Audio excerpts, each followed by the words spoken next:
Welcome back to the Thinking Mind podcast, a podcast all about psychology, psychiatry, mental health, and related topics. Today we're in conversation with Professor Sheldon Solomon. Sheldon Solomon is an American social psychologist at Skidmore College in Saratoga Springs, New York. He's best known for developing terror management theory with his colleagues Jeff Greenberg and Tom Pyszczynski. This theory is concerned with how humans deal with their own sense of mortality. So today we talk about a number of existential themes and how our mortality affects our psychology. We also discuss the concept of death anxiety and terror management theory in some depth, the relationship between mortality and the meaning we get from our lives, the right way to approach our mortality to improve our mental health, the relationship between death anxiety and political attitudes, the importance of self-esteem in getting through the ups and downs of life, and many other topics. If you like the podcast, there's a few ways you can support it. You can share it with a friend, follow or subscribe on your podcast player, follow us on social media, or if you want to support us further, you can check out the Buy Me a Coffee link in the description. Thanks for listening.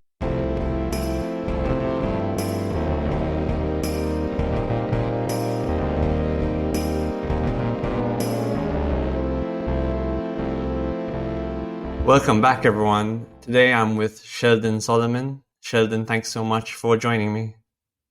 It is my pleasure, Alex. Thanks for having me. I was really interested to speak with you because I think considering people's lives from an existential perspective can be extremely valuable when you're trying to help them psychologically. And I've found it very valuable when I'm working with people, when I'm working with my clients.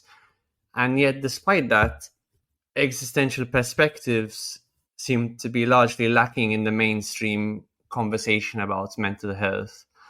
So, I've seen you describe in other interviews how our mortality is perhaps the most basic fact of our existence, of our lives. But I'm curious, how did you first become interested in exploring existential psychology and existential perspectives? Great question, Alex. And to be honest, my initial encounter with existential notions was when I was 8 years old, the day that my grandmother died.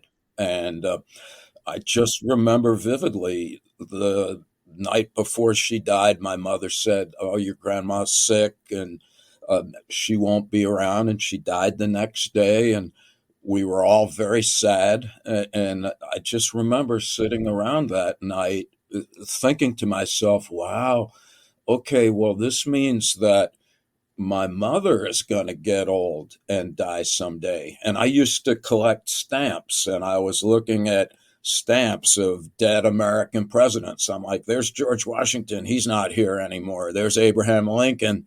And then all of a sudden I was like, well, wait a minute.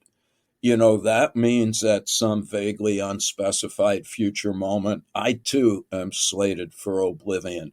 And I honestly remember that being my first existential crisis of sorts. And I don't remember much thereafter until I finished my PhD and was a young professor at Skidmore College. My original training was in experimental social psychology, and I did a lot of work designing experiments to determine if non-pharmacological interventions to reduce stress were effective or not. And I thought that was interesting work. But like a lot of things in science, I was the beneficiary of a happy accident. I was walking in the library at Skidmore College when I saw the bindings of books by a recently deceased cultural anthropologist, Ernest Becker. And there were two books sitting next to each other, The Birth and Death of Meaning, where he said, I want to figure out why people do what they do when they do it. And I was like, yeah, me too. And then right next to that was The Denial of Death, where he insisted that it is the uniquely human awareness of death and our disinclination to accept the basic fact of our existence that might likely differentiate us from all other living things, that underlies it. It is the ultimate motivation for almost everything that we think and do. And I remember at the time just saying, geez, in my gut, I was like, at the very least, this helps me explain my own concerns. But I also felt that it helped me understand all of the social psychological questions that we were dabbling in at the time, my buddies Jeff Greenberg and Tom Pyszczynski. And so I called them up. I was like, you need to read these books. I think Becker has the answer to our questions. And that started our now over 40 years of empirical research to provide evidence one way or the other for the veracity of Becker's claims about the role in death in life. Mm-hmm. So what do you think were Becker's influences, and do you think that he was influenced at all by psychoanalytic thinkers like Freud or Jung or people like that? Yes, absolutely, Alex. In his book, The Denial of Death, for which he won a Pulitzer Prize, Becker said in the introduction, you know what? I think everyone's always trying to be original and to find new truth, but I think there's plenty of truth floating around. And rather than each of us as scholars becoming hyper specialized in our own narrow areas of inquiry, what Becker claimed to be doing was an interdisciplinary integration and synthesis of evolutionary thought, psychodynamic, psychoanalytic thinking, and theological thought. He just said that if you step back, that it sure seems like religion, philosophy, and science all converge on this single point, which is that, death in some ways is the ultimate defining characteristic of our humanity, and the way that we each as individuals as well as cultures manage the existential anxiety that the awareness of death engenders, that's just a fundamental determinant of human affairs. Yes. And I guess it goes beyond just the management of anxiety, because the thoughts that are occurring to me now are that, death and meaning are intricately linked, because death is the thing that frames our lives. Therefore, that is what gives us the opportunity to extract something meaningful, because if our lives were infinite, it would be actually a lot harder to extract something meaningful. Excellent, Alex. And I don't know if you've come across much of Irving Yalom's work. Obviously, he liked existential perspectives, and he talks about the idea that the amount of death anxiety someone experiences is often proportional to the sense of unlived life, untapped potential. Is that something Nice. you agree with?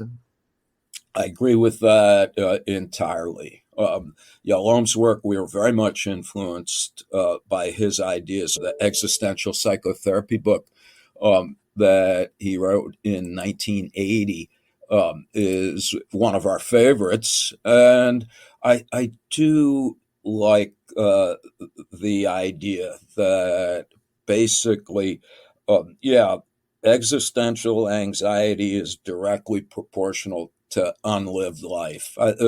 Abraham Lincoln, the dead American president, he just used to say, it's not the years in your life, it's the life in your years. And it is another one of Ernest Becker's points, which is that from the philosophers, you look at Albert Camus, he says, come to terms with death. Thereafter, anything is possible. You got Heidegger saying that a genuine confrontation with our mortality is the gateway to an authentic existence. And so, too, almost every one of the world's great religions also suggests that in order to get the most of life, we have to, in a very ultimately protracted and deliberate way, come to terms with the reality of the human condition. Yeah, absolutely. That's where it comes into play clinically, because people often present with fears, fears that are in some way, I suppose, microcosms of the fear of death. And maybe this is what terror management theory is about, that small fears are reflections of larger fears we have about life and death. And I suppose one of the most robust findings in psychotherapy is that fear avoided is fear magnified, and fear confronted voluntarily somehow becomes more manageable. Our physiology, as long as the fear is confronted voluntarily and in a manageable way, our physiology adapts and we become more courageous. And perhaps this is one of the tenets of terror management theory. Maybe you could expand more on that. Yes, well, it certainly is central to terror management theory, Alex, noting that our work, one of the things that we say is that, the only original thing about terror management theory is that we're not claiming to be original. We feel like that what we have done is to take Becker's ideas and to frame them in a way such that we can derive hypotheses that can be subjected to empirical scrutiny. And the same thing for Yalom. So, for example, in existential psychotherapy, and I like how you put it, Alex, the existential folks, Rollo May and Yalom and folks like that, they talk about what they describe as universal existential concerns. And the superordinate one is about death. But then they also talk about concerns about choice and freedom. That on the one hand, as humans, we always want to choose. On the other hand, most of us get paralyzed by indecision, choking on our choices and our unwillingness to accept responsibility for them. Similarly, Yalom talks about existential isolation, the idea that you can be in the middle of Tokyo surrounded by 10 million people and still feel isolated, alienated, and alone.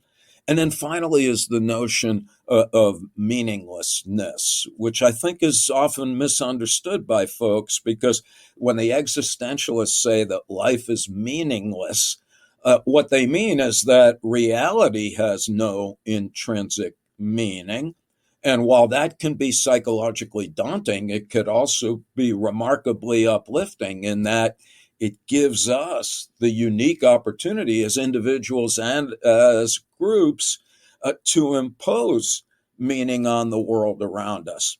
Well, be that as it may, what according to the existential types, you can come into therapy and you can have years of, let's say, existential psychotherapy, and the word death might never arise, but that doesn't mean that concerns about one's mortality do not underlie and influence all of the other explicit concerns that one currently possesses. And so I like the existential take. In my class, we read a book by Ernesto Spinelli. I think he's an Italian, but he practices in England. And yeah, he talks about how it's not like anyone who comes into an existentially oriented therapist will immediately be asked about their thoughts about death. That may be a superordinate concern. It may be one that underlies other concerns and might ultimately arise in a therapeutic context. But it may also be the case that the someone may come in with a concern about the nature of their relationships and feeling isolated, or having difficulty forging a sense of meaning in the world of themselves and in the world around them. And a competent therapist will engage with their clients on that level and perhaps be very successful restoring a sense of psychological equanimity. All right, but underlying all of that, we would argue theoretically and empirically, is assuaging concerns about death. Noting, as you already know, Alex, and this is important, that none of this is to suggest that we're conscious of any of these ideas or concerns impinging upon us. I think that one of the most superficially difficult points when people talk about these ideas is someone will say, well, I'm not afraid of death. Therefore, everything that you're saying is either wrong or certainly does not apply to me. And our response, to be silly, is we go Shakespeare. Methinks thou protest too much, because we know empirically that it is sometimes the people who claim to be least afraid of death that actually respond most defensively when we remind them that they're going to die in our laboratory studies. And of course, they might not be afraid of death itself as much as they might be afraid of life passing them by. And what I see clinically, especially when I worked in an addiction clinic for a year, I'd see people often as they were planning to come off drugs. So, for example, they might be planning to stop drinking alcohol or to come off heroin. And what would often emerge in that conversation was that they felt their life, even perhaps before using drugs and during other periods of recovery, perhaps lacked gravity. It lacked a felt sense of high level, deep engagement with other people or with the world. It's not that surprising because we don't talk about these things very, very often in our culture. I was really interested to hear you talk about this sort of, we have this love-hate relationship with freedom, don't we? But the hate seems to be all unconscious, especially the zeitgeist of 2020. I'm really I love talking about different times in human history and what's kind of consciously prioritized in those times and what's below the surface. And it seems to me right now in our zeitgeist, it's all about freedom, individuality, self-actualization, but with none of the sophistication of actually how difficult it is to manage freedom as you outlined. Yeah, Alex, that's magnificent in my opinion, because, and not to get all too political, but we are in a volatile moment where democracy is on the wane and fascism is on the rise. And I like Hannah Arendt, the philosopher who wrote the book The Origin of Totalitarianism in 1951, where she pointed out that psychodynamically, that what you need in order to get people to succumb to the allure of a populist or fascist demagogue is they have to have a sense of isolation and alienation. But we're calling that freedom. In other words, we're mistaking the fact that freedom is never an isolated, alienated, disconnected individual doing whatever they want, oblivious to their responsibilities or obligations to those around them. And under the guise of being proponents for freedom, I would submit, at the risk of being annoying, that at least on my side of the pond, the people of America are generally narcissistic sociopaths emulating our former president, Donald Trump, and that this has nothing whatsoever to do with freedom. In fact, it's quite the opposite. It's the complete divestment of actual individual autonomy, which requires secure attachments to those around us, to what is ultimately just lobotomizing people in order to render them subject to authoritarian control. Yeah, and is it freedom, do you think, that fascism is offering? Because I mean, from my perspective, I feel that fascism, more than freedom, offers people a very concrete path to success and more of a sense of boundaries, restriction, a sense of order, of course, that perhaps people find calming in the face of freedom or as opposed to freedom. Yes, that's precisely right. So Eric Hoffer wrote a book called The True Believer, and his point is that fascism is what happens when our collective confidence in a prevailing worldview collapses. And then what you have is an enraged as well as a hyper anxious population that it has, in some ways, quite understandably latches on to a seemingly larger than life individual who proclaims that only they can fix it. So it really is more than anything. It's psychological heroin.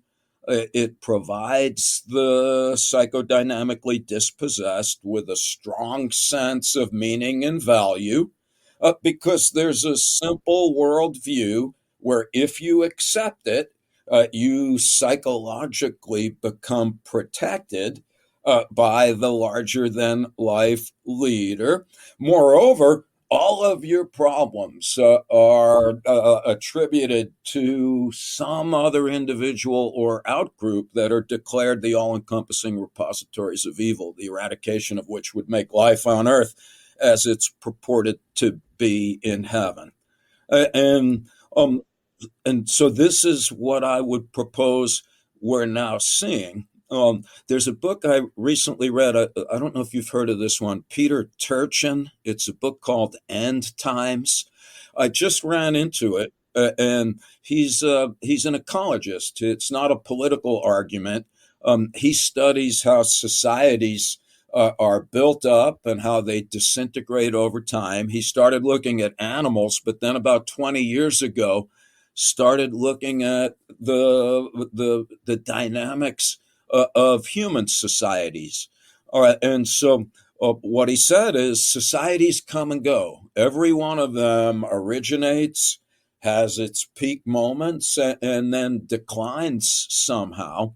And he wrote in 2010, I think, that America would collapse sometime between 2020 and 2025. And it's based essentially on a mathematical formula that's derived from the magnitude of income inequality.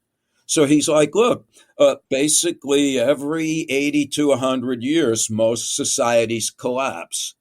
And they collapse when the rich extract too much from the rest of the population.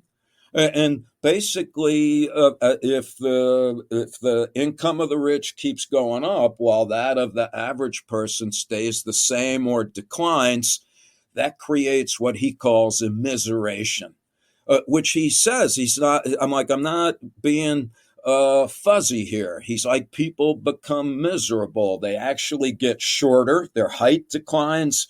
Their lifespan gets lower, and they either get really angry or depressed. And so they start either shooting other people or medicating themselves into psychological rubble. And that's the ripe moment for the possible appearance of a populist leader. So 100 years ago, we had Adolf Hitler riding a big lie to become the democratically elected ruler of Germany, saying, I'll make Germany great again. Well, fast forward to our century, and we have exactly the same psychodynamic and social processes. In fact, though, magnified now by the recent pandemic. And so the point that I would make is that this is a potentially unique moment in human history, that we are marinated as humans by intimations of mortality, both conscious and unconscious. So if we think about, not to make ourselves miserable today or any of the folks listening to us, but it is a fact that only the willfully ignorant or intellectually dormant can deny that we're about to encounter an ecological apocalypse that the last time it happened, 90% of the life on Earth was wiped out. Now, no big deal because it came back, but it took 50 million years for that to happen. So I'm not worried about nature and I'm not worried about Earth. But anybody worried about the perpetuation of humans in the relatively near future, well, we should be anxious about the weather. And we should be anxious about the pandemic. And we should be anxious that every one of us is dependent on a global supply chain in a specific kind of economic order that can collapse like a castle of sand at any moment. Yeah, and that's before we think about the political polarization and the wars and the fact that we might be within a year of the end of democracy as we know it.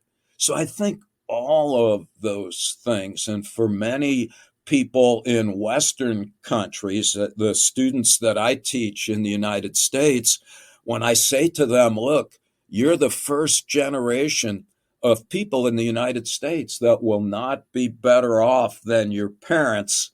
They understand. They get that. The youth are in a terrible position right now because here we are in a world of diminishing opportunities while their parents still have rising expectations. It is really quite a preposterous moment. And then on top of all of that, there's a Harvard philosopher, a guy named Michael Sandel, and he wrote a book called The Tyranny of Merit. And his point is that, 50 years ago, when I was young, it was okay to be average. After all, the average person is average. Now you're just a loser if you're not the absolute best at whatever you're doing. So it doesn't matter if you're rich. You got to be richer than Elon Musk. It doesn't matter if you're fast. You got to be the fastest on earth. But his point is that's psychodynamically crippling because that means that in any category, N minus one people are failures. And I think that's when I look around and see the psychological dis-ease. I always say put a hyphen between dis and ease.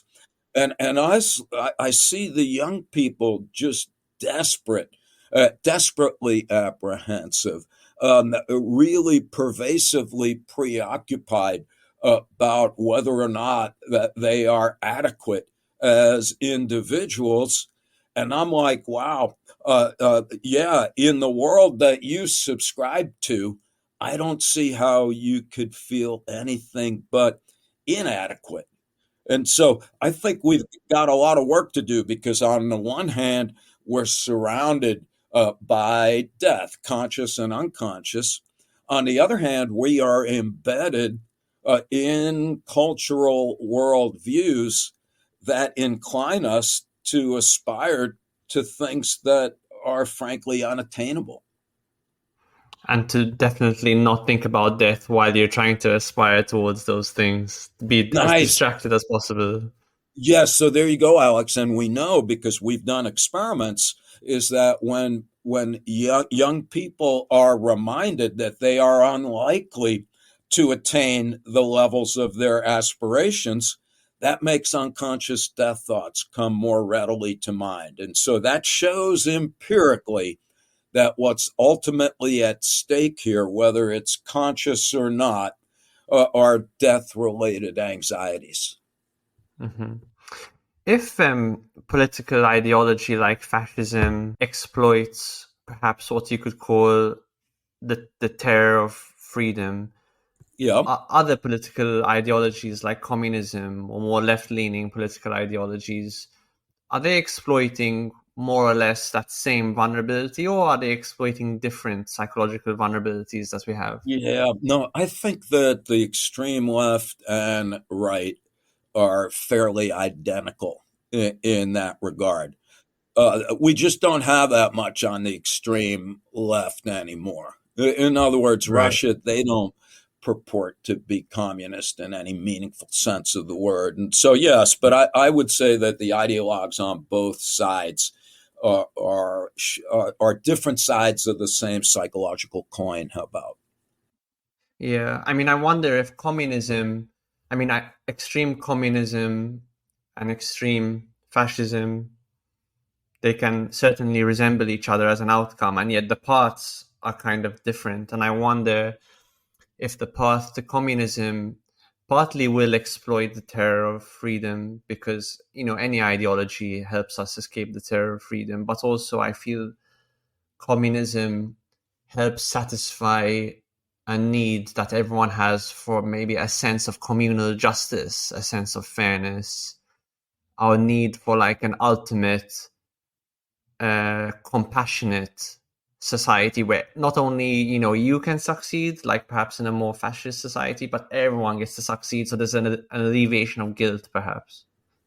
Oh, absolutely. So now communism as Marx understood it, and I think this is important, is substantially different than fascism in that it does emphasize and has as its superordinate consideration the nature of our interactions with others. I mean, I always, these days, annoying because most of the students who I teach have a very negative view of communism, but they've never read anything by Marx. Same thing about Darwin, same thing about Freud.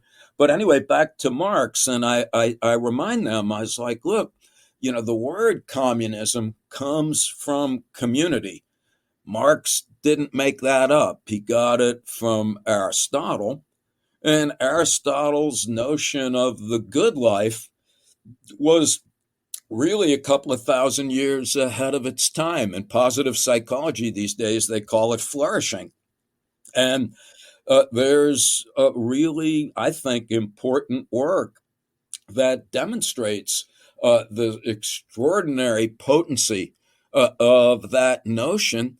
But for Aristotle, the truly good life, it did have something to do with our individual capacities. I think he called that practical wisdom. But that had to be embedded in the context of a community where your relationships with other people were characterized by mutual trust and respect. Yes. And so I like how Aristotle, and that you have a sense of meaning and purpose. So Aristotle, in my mind, was the first existentialist because he's like, hey, if you feel that your life has meaning and you have purpose, if you're comfortable with your relationships with the people around you, that tends to foster individual efficacy and autonomy.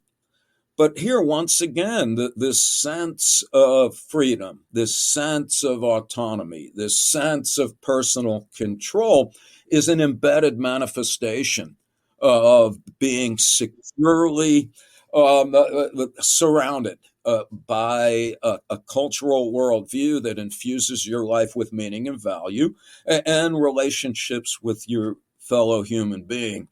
So back to your end of the world, Alex, when what's her face, Margaret Thatcher, Ronald Reagan in a skirt, when she said, there's no such thing as societies, there's just individuals, with all due disrespect, that's backwards.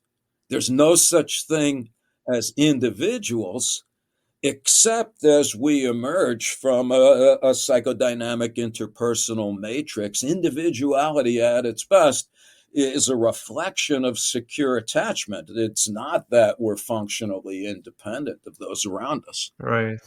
Did she not say there are not societies, there are only families? Or do Yes, I she did. misremember that? Yes. No, and in fact, yeah. Mm-hmm. No, go ahead. Because that's kind of where communism falls down when it's enacted, when it's implemented, is the scale, of course. That's correct. In a family of 4 people, socialism and communism is a totally implementable philosophy because you can distribute the wealth evenly pretty easily. Right. And falls down in cases like the Soviet Union, say, because you have a vast amount of resources to be Yep. dispersed among a vast amount of people, and corruption becomes endemic, and you ultimately end up with just like extreme capitalism, with a small amount of people having control over a huge amount of resources. But in that respect, I actually agree with Thatcher that um, families are the basic unit of society. And, we've been talking about freedom a lot, but what we haven't perhaps underlined sufficiently is that total freedom is a fantasy. It doesn't exist, because we're embodied, because we exist in the physical world. Even biologically, we have to exist at a certain temperature. We need a certain amount of hydration and food. That's So correct. freedom's always going to be a fantasy. And weirdly, opposites are often joined symbiotically. So freedom and restriction, or freedom and boundaries, are joined at the hip. And this is something I learned from people like Jordan Peterson, where he talks about you need the freedom to express yourself, for example, in a game requires that the game has rules. If it doesn't have rules or restrictions, you can't even meaningfully express yourself, because you have no shared consensus. So similarly, as you pointed out with what you said last, an individual can express their individuality within the confines and safety of a family, Nice. and then in a wider perspective, a society. But yeah, I think it's really interesting to think about how these, what we think of as opposites, are joined at the hip, really. Yes. I wonder if maybe we've gone off at like 10 tangents, and I'd love listeners to know maybe some of the more striking empirical findings of terror management theory, just so they can get a really clear idea of how this might be impacting them in their day-to-day lives. What are some of the more striking findings you found over the years? Yeah, nice, Alex. So, to just back up for a moment, so basically, we start with Ernest Becker's ideas that humans are like all other living things, in that we're biologically constructed to stay alive. But unlike all other living things, we have the abstract and symbolic capacities to recognize not only ourselves, but time, the past, and the future, such that we come to this. Kierkegaard said, look, if you're smart enough to know that you're here, that's awesome and dreadful. It's great to be alive and to know it, and it's dreadful to recognize that you're going to die. You can walk outside and get hit by a comet, and that you're a breathing piece of meat that's not any more significant or enduring than a lizard or a potato. And his point is we wouldn't be able to stand up in the morning if that's all we thought about. And so the essence of terror management theory is that we manage existential terror by embracing our view of the world that gives us a sense that life has meaning and we have value. And that ultimately what we're striving for is immortality, either literally or symbolically. And so now the question is, well, how do we know if any of this is true? Becker won a Pulitzer Prize for the denial of death, but couldn't get a job. People are like, that's bullshit, if you'll pardon the expression. It's philosophical and theological speculation. There's no evidence for these ideas, and it would be impossible to provide evidence because Becker says that you can be anxious about death and not know it. And so here's the thing that's daunting in terms of how do we know about any of these things. And so here's where my buddy Jeff and Tom and I came in, and we developed some very simple paradigms. And the one that's most relevant to the question that you asked, Alex, is what we call the mortality salience paradigm. English translation, we were like, okay, if Becker's right, if our beliefs about reality, mine too, serve to minimize death anxiety, then if we remind people that they're going to die, they should cling more tenaciously to their beliefs. And we should be able to determine that by measuring something that would vary in a predictable way. And I'll be more clear about what I mean by that momentarily. But so here's what we do. Sometimes people are in the lab and they're filling out a bunch of questionnaires. And then right in the middle, we ask them to write a response to two open-ended questions. Just jot down your thoughts and feelings about your own death. And what do you think will be happening to you as you actually die? In control conditions, we ask people to think about something unpleasant but not fatal. Like you're in a car accident and they had to chop off one of your legs. You had to have a tooth pulled out, but they didn't have any anesthetic. And then sometimes we go outside of the lab and we stop people either in front of a funeral parlor or 100 meters to either side. And our thought is if you're standing in front of a funeral parlor, death might be on your mind, even though you don't know it. Right? And then in another paradigm, we have people come in the lab and they read stuff on a computer. And while they're doing it, we flash the word death for 28 milliseconds. It's so fast, you don't even see anything. So my point is that all of the things we're about to talk about, you don't even need to know that death is on your mind. All right. And so what does this help us understand? That would be hard otherwise. All right. Well, the first thing is, how come we can't get along with people that are different? Why do we have to kill people? Because they worship a different God or are pledged to a different flag? Well, according to Becker, it's because if I accept somebody else's beliefs about reality, I undermine the confidence in my own. And therefore, whether I like it or not, people who are different are threatening. And the way that we respond is that we disparage and dehumanize people who are different. We try to get them to dispose of their ideas and accept ours instead. And if that doesn't work, we just kill them, thus proving that our ideas are superior after all.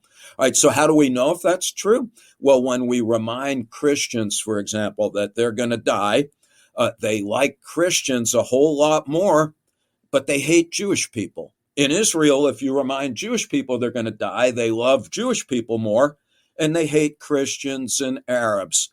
And this is not only about attitudes. German people that are reminded that they're going to die sit closer to people who look German and further away from people who look like they're immigrants. Iranians reminded that they're going to die, they are more supportive of suicide bombing.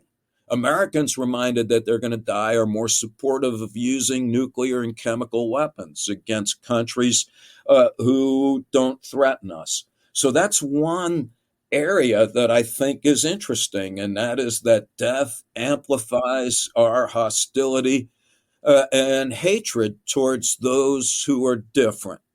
And I think what we're seeing right now in the Middle East is an unfortunate and glaring example of that. As the killing keeps going, the hatred keeps being magnified. Right, another area of inquiry is on political beliefs. I already told you that that the rise of fascist leaders is ultimately motivated by an increase in death anxiety. Well, sure enough, in 2004, and this is when George W. Bush in the United States said he believed God had chosen him to lead the world in the aftermath of the attack on the World Trade Center. Well, we showed that Americans did not care for President Bush, except if we reminded them that they were going to die first. They liked John Kerry a lot more than George Bush in a psychologically benign state of mind. But when we reminded them of death, they liked Bush more than Kerry. I'd fast forward to 2016, former President Trump. I called him Orange Hitler at the time because psychologically, he was saying the same thing. Rather than emphasizing antipathy towards Jews, it was more towards people of color. But he's like, look, the Negrotinous horde is taking over our country. Only I can fix it. Well, sure enough, in our experiments, people liked Hillary Clinton more than Donald Trump in a benign state of mind. But when we reminded them that they were going to die first, then they liked Trump a lot more. And so here's another area of inquiry. Death reminders produce radical alterations in political preferences. They also alter our attitudes about animals and nature. After all, animals are in nature and animals die. So when we remind people they're going to die, humans deny that we're animals. Moreover, they have more negative attitudes towards animals. They're like, it's fine to kill animals for any reason above and beyond food and medical research. And then when we remind people they're going to die, they have no qualms whatsoever about destroying nature in order to Yes. increase profit. All right. And so back to, and you can't understand our destruction of the environment without noting our insatiable quest for money and stuff. And this is another long story, but in Becker's last book, Escape from Evil, he has a chapter called Money, the New Immortality Ideology, where he said, oh, economists see money as just this, just an abstract symbol that's a rational means of exchanging goods and services. And Becker's point is that that may be the case, but that is in shocking obliviousness to the fact that money did not originate as an economic entity. It originated in religious settings as a death-denying symbol. And anyone who doesn't agree with that, I urge them to look at the back of a dollar bill in the United States, where it says, "In God we trust." And then there's a pyramid on the back of the bill where the top of the pyramid is detached and there's a little eyeball, and that's an Egyptian symbol of immortality. All right, so sure enough, we remind people they're going to die, and they say that they need more money in order to feel comfortable. They're more eager Hmm. to buy luxury items that confer high status. If you remind people of death and just ask them to draw a picture of money, they draw it bigger. And then the coolest study is one that my buddy Tom and some colleagues in Poland did. And in this one, they just had some people count money, other people counted pieces of paper. You didn't get to keep the money. You just had it in your hands for a couple of minutes. And sure enough, just having money in your hand reduced death anxiety. And I promise I'll stop soon, but one more area of inquiry, and this is based on Yalom's work that we talked about earlier. Yalom referred to psychological disorders as the clumsy effort to manage existential terror. And sure enough, we did, and now other folks have done a lot of studies showing that when we remind people of their mortality, it magnifies any pre-existing psychological disorder, at least the ones that we've looked at so far. So people who are afraid of spiders, they become more afraid of spiders when they're reminded of death. People with OCD, when we remind them of death and then put them in a situation where they can wash their hands, they use more soap and water. People who are socially anxious, when we remind them of death and give them an opportunity to be by themselves in isolation, they stay alone more than twice the amount of time. People reminded of their mortality become more psychologically dissociated, and we know that to be a precursor of PTSD. And so this research has gotten to the point where there are some clinicians who have declared death anxiety a transdiagnostic construct. And their point is they're not saying that death anxiety is the sole cause of every psychological disorder. But what they are saying is we should consider the very real possibility that intimations of mortality are relevant considerations in all of these cases. So I guess that would be my long-winded, here's a few areas where I think that these ideas are rather potent, with the caveat, Alex, and I do think that this is important. We're not claiming that death anxiety is a unidimensional explanation for anything. What we are saying is that any effort to understand ourselves and the world around us that does not consider these existential factors, we argue that under those conditions, you understand nothing. And this gets back to something that you said, Alex, at the beginning of our conversation, is that it is almost eerie that on the one hand, there is a rather substantial body of theory and empirical evidence suggesting that conscious and unconscious concerns about death do indeed have a pervasive influence on everything that people do, on the one hand, and yet on the other hand, how infrequently existential notions are explicitly considered, even in really highly specialized and extraordinarily competent clinical and academic settings. Yeah. Yes, and that's certainly the gap I've noticed when working in professional settings. But then if you go, for example, into mainstream entertainment, like some of the best mainstream entertainment, like TV shows, are the ones that really take on existential concerns head on. So Breaking Bad must be the prototypical example where the whole, if you haven't seen Breaking Bad, please watch it. But Oh, yeah. it's framed around death. Death is the looming prospect of death is what gets the protagonist to launch on this transformational journey for better or for worse that kicks off like the whole Yes. series. In terms, I mean, the findings that you outlined in those studies sound fascinating. And one thing I'm thinking about is, I suppose there's three ways maybe death can come upon the individual. They can be reminded of it unconscious, at an unconscious or semi-conscious level. They can be reminded of it, and that's kind of what your study sounded like.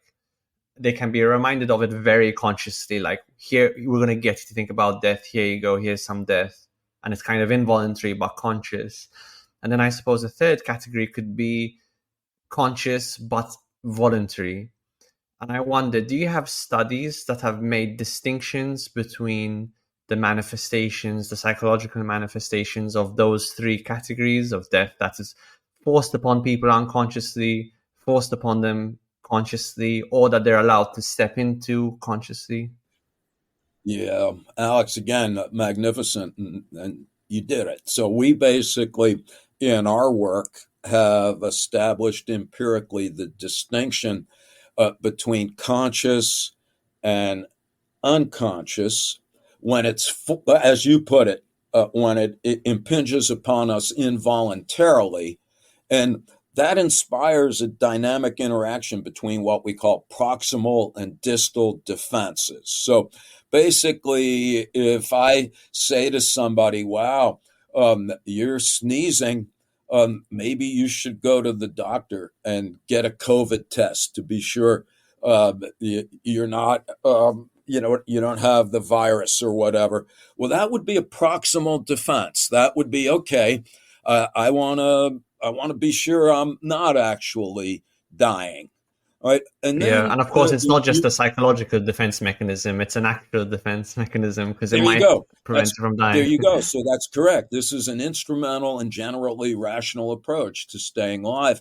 On the other hand, when you walk past a funeral home and you don't even think about it, that instigates distal defenses. So if you walk past a funeral home on your way to an experiment and then you don't like foreigners, you like them less than you would otherwise, that would be an unconscious effect. That when death's on our mind but we don't know it, that increases efforts to bolster our worldview and augment our self-esteem.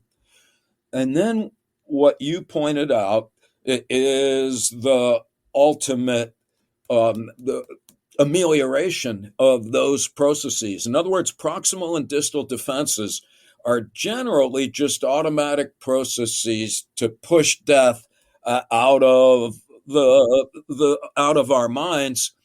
And but any ultimate psychological maturation in the service of enhancing well-being, that the philosophers tell us and the religious folks tell us, that requires a voluntary and sustained engagement with psychodynamic reality. And so, philosophy, I think it was Socrates who said to philosophize is to learn how to die. Montaigne said the same thing a couple of centuries later. Then you've got all of the religious traditions. You got the Tibetan Book of the Dead. You got the priests and the monks in the Middle Ages working with a skull on their desk to perpetually remind them of the need to reflect on the reality of our transience. And now we've got lots of experiments that are producing evidence in accord with that view. And so we remind people in our studies that they're going to die, and then they hate people who are different. But when my buddy Tom and one of his students did the same thing with meditating Buddhist monks in Korea, no, they didn't find that. The monks did not respond defensively to death reminders. Similarly, there's now evidence that mindfulness training and meditation are quite effective at minimizing some of the deleterious effects of death reminders that are obtained in our studies. So I think you've captured clinically precisely that tripartite distinction that's very important to keep in mind. Yeah, I mean, on the point of mindfulness meditation, it makes sense because what you're doing in mindfulness meditation is you're studying impermanence, which is just another, death is a form of impermanence, perhaps the ultimate form of impermanence as relevant to human beings. That's right. But you're constantly witnessing you're voluntarily witnessing the rising and falling of sounds, of breath, of pleasant noises, annoying noises, and you wouldn't think this would necessarily translate onto bigger concerns, but strangely it does, because you're training non-judgmentalism, and somehow that seems to work. And of course then there's Buddhist teachings and theory, and I think mindfulness obviously is hugely amplified by having that philosophical framework, and they obviously go extremely well together, and they complement each other, because in Buddhist theory they can then talk explicitly about how impermanence causes suffering and causes us a lot of grief, and how do you become more okay with that. And then meditation is the actual practice. It's like sitting at the piano practicing scales of witnessing impermanence non-judgmentally. Yes. And that's lovely. And what we're trying to do research wise is to figure out, as you said earlier, we're like, hey, we want to, what is it that is happening that makes this so profoundly effective? And one of the things that we're pondering is this idea that it gives us a sense of cosmic connection. Basically, the guy Otto Rank, one of Freud's guys, he says that consciousness makes us, he says that we are, I can't even remember, but the temporal representative of the cosmic primal force, which sounds awfully obscure. But Rank's point is, if we take evolution seriously, then every one of us, we are descended from the original first form of life, whatever it was. And so we're related to everything that's ever been alive, to everything that now is alive, and to everything that will be alive in the future. It's kind of like an Epicurean view. I consist of a bunch of molecules that were here long before my existence. When I'm no longer here, those molecules will continue to bounce around. But from this point of view, I may be transient as an individual, but my connections to all that is and that all that will be are not obliterated by that fact. And I'm wondering, and the folks I work with are wondering, if that is not what contributes to the psychological equanimity that's produced by these practices. I'll let you know if we find anything. Yeah, I mean, the approaching something voluntarily is going to be totally different. You could think about it neurobiologically, of course. You're using approach mechanisms rather than defense mechanisms. I guess psychologically, it's having something forced on you is kind of a tragedy. Something came upon me and I had no control, I had no agency. When you approach something, instead of tragedy, it's more like audacity and hubris. Like I had the audacity to Yes. inject myself into a dangerous situation, whether that's, for example, having a spider on my hand if I have a spider phobia, or whatever it happens to be. But I had the audacity to inject myself into a situation, and I came out the other side and I'm still okay. And not only am I okay, but I've actually extracted knowledge and experience. So the next time I'm in that situation, I have more competence about what to do. So I suppose this is maybe where, because I was interested to see that self-esteem is quite an important concept in terror management theory. I've been thinking about self-esteem a lot this year because in my clinical practice, I just see it over and over again. People are very successful, very competent actually, and they have actually gone into the world and done risky things or difficult things, and yet at their core, they feel a very pronounced low self-esteem or low self-worth within the context of, because I mean, self-esteem has a lot of different definitions depending on the context.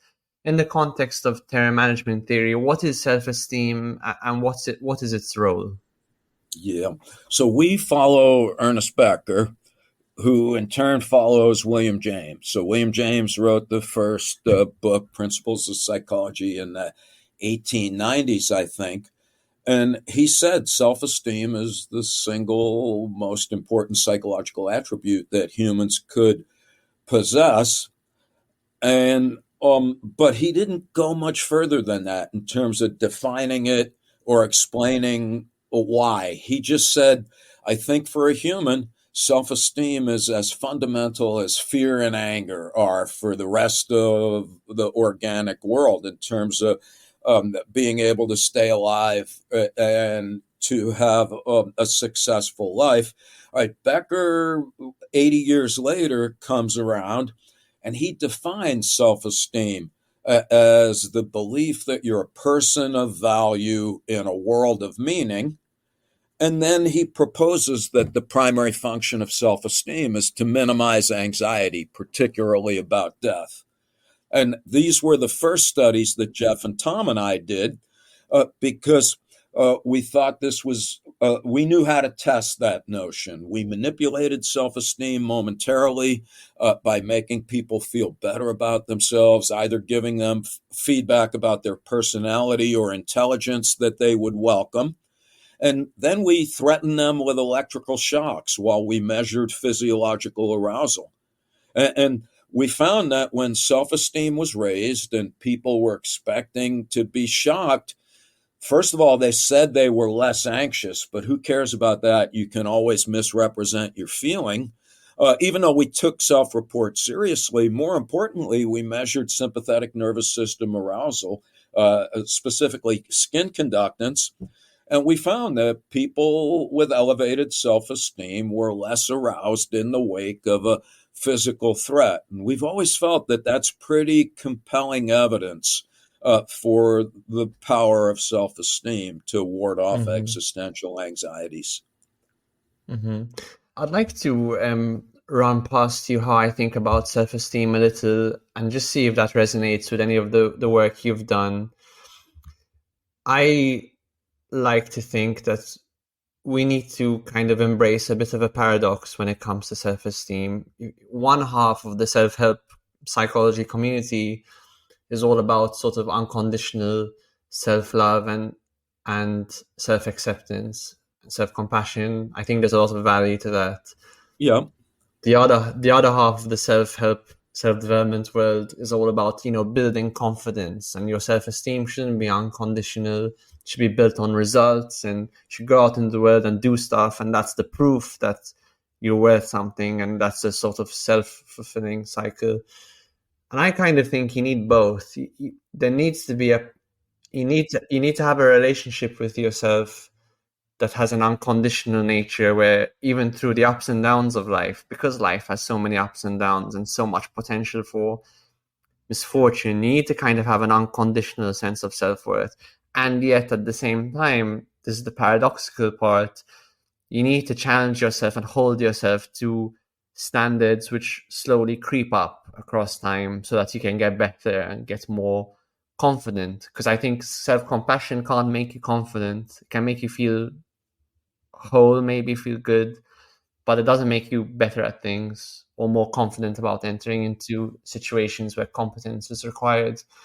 So I've found it's really this very delicate paradox, and knowing when to employ which one can be tricky, but you need both on some level. And is this something that's kind of, is it corroborated by your research, or are there important distinctions to be made? Um, our research has nothing to say about that, which is, um, unfortunately, that in no way undermines the importance of the point that you just made, which I believe to be of really central importance. And to be repetitive, this gets back to Aristotle. He was big on just feeling okay, and equally big on the notion of self-efficacy. And the things that I'm reading these days about developmental psychology suggest that we need both, and that they come from distinct developmental pathways. In other words, we get this unconditional sense of regard for ourselves at our best from a secure relationship with our parents. And then we get a sense of more practical excellence from the competence that arises in our relationships with our peers, starting in childhood. But forgetting about that developmental notion, I think the point that you just made is really radically important. There are people for whom the only thing that matters is self-care. My point is that gives us the self-absorbed, nihilistic people that there's no shortage of. And then we get the other folks for whom it only matters, again, if you're the best. And there you get the narcissistic perfectionists. And so, yeah, I like how you put it. This is kind of stretching it, but one of my phrases these days is like, left and right are both beside the point. If everybody were liberal, we'd be dead. If everybody were conservative, we would be dead. Well, same thing with this. If we were only preoccupied with caring for ourselves, yeah, we would all be encapsulated, isolated, alienated. Again, just a preoccupation with ourselves, generally wallowing in self-pity. On the other hand, if the only thing that matters is the practical outcome, that, according to Michael Sandel, is what turns us into morally challenged individuals, happily willing to abandon any sense of right or wrong in order to be successful. Yeah. Mm-hmm. What are the more common criticisms or critiques that people make for terror management theory, and do any of them have any validity in your view? Well, yes and no. So first of all, critiques of a theory are, and this may sound odd because people tend to like their own ideas, and that's why we're not in the best position to judge them. But one thing that's important to note for just people that are not practicing scientists, but even to remind ourselves, is that the best sign that you might be doing something interesting is when people take the time to criticize your work. And so there's been a number of criticisms that I think are worthy of serious consideration. One of them I already mentioned, and it's like, well, I'm not afraid of death, therefore your theory must be bullshit. And I've already said that I think that's easy enough to rebuff by pointing out that there's both conscious and unconscious death anxiety. Another criticism is that death is just one of a lot of things that are on our minds, and that we're really misguided by pointing out that death is uniquely different than any other concern. And this is a long story, but here we object on two grounds. One is if you go on the inside of a pyramid in Egypt, you'll see plenty of ancient Egyptian pursuits of immortality. Like some people say, oh, we're not really interested in denying death. We're interested in pursuing meaning. That's what really matters. But my point is that meaning would be meaningless if there wasn't death. I don't see anybody in the pyramids on a little boat looking for meaning. Ponce de Leon was not looking for the fountain of meaning. He was looking for the fountain of youth. So in our view, historically, most folks that are roaming around Earth are looking to stay alive. And then there's plenty of empirical evidence, and I talked about this earlier maybe, but a lot of things that we appear to value that have nothing to do with death, in fact, do have something to do with death. So when people think of the loss of a loved one, that increases non-conscious death thoughts. When they think about themselves being devoid of meaning and purpose, that also increases non-conscious death thoughts. So for the people who say, oh, you're too preoccupied with death, we argue that there are reasons for that.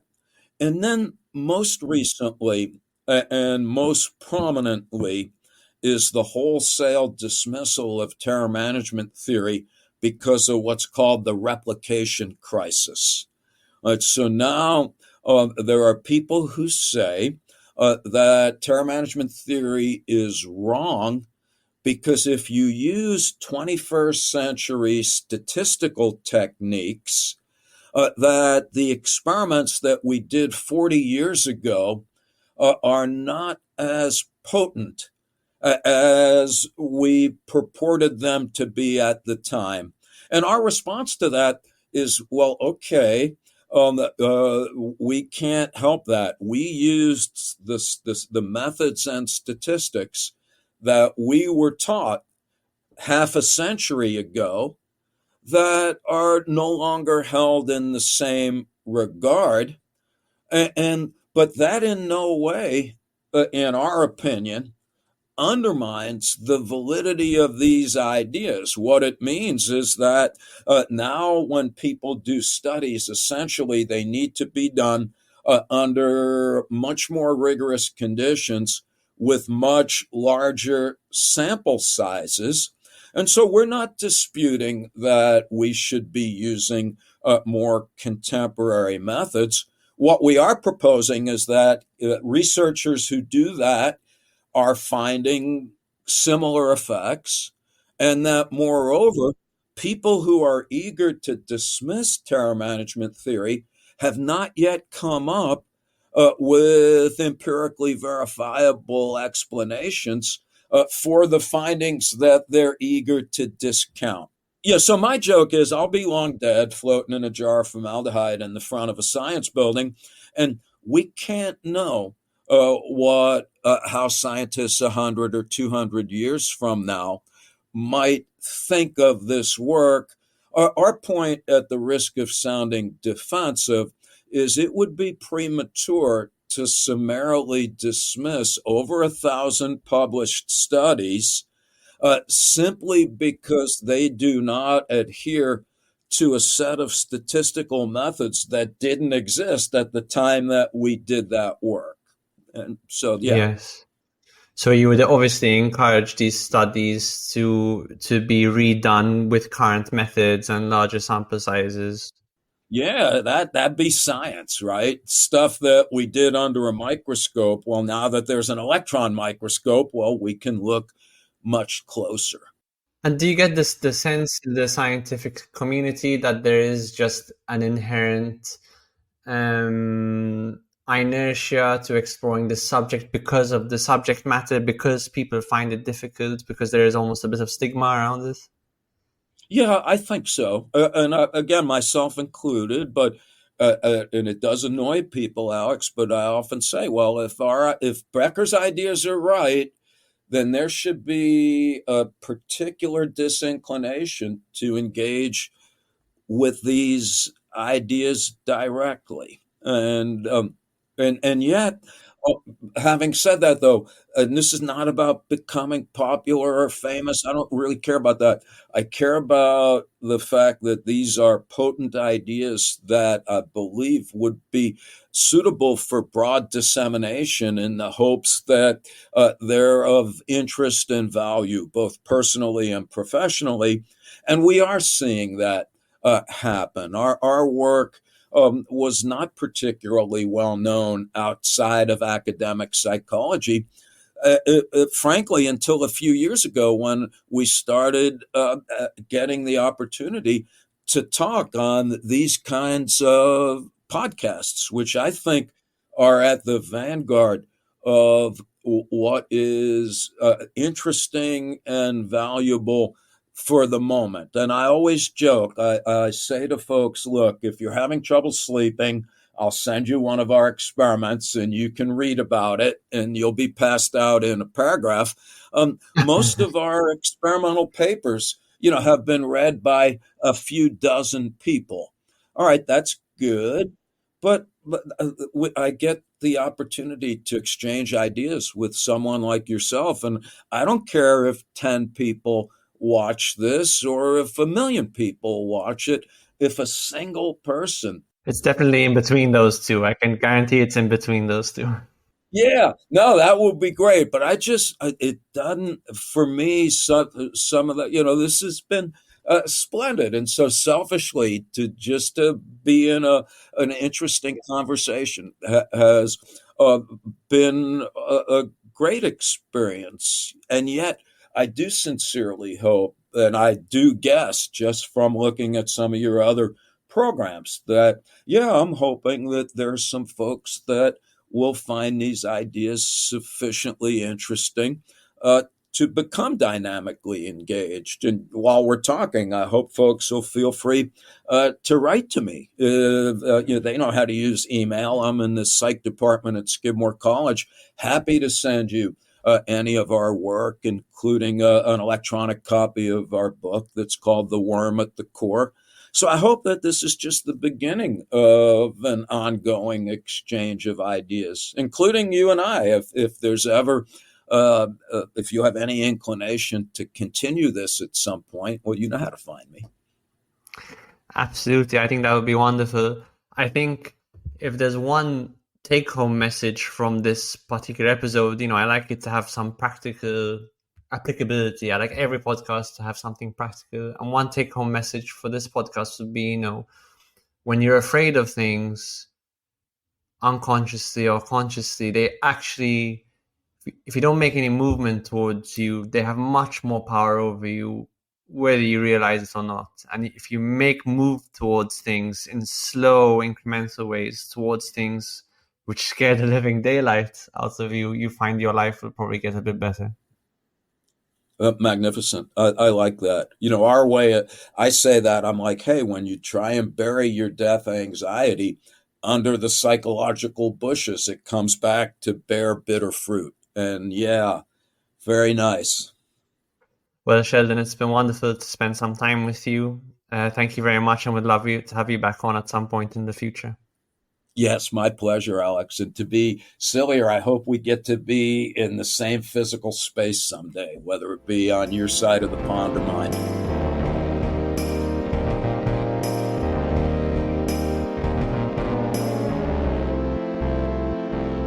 Thanks so much for listening this week. If you've got any feedback, as always, do get in touch. If you enjoyed the episode, why not give us a rating on Spotify or Apple Podcasts, because it really helps other people to find us. If you want to get in touch, you can find us on Instagram or Twitter, or you can drop us an email. And if you value the show more generally, why not buy us a coffee? Thanks so much.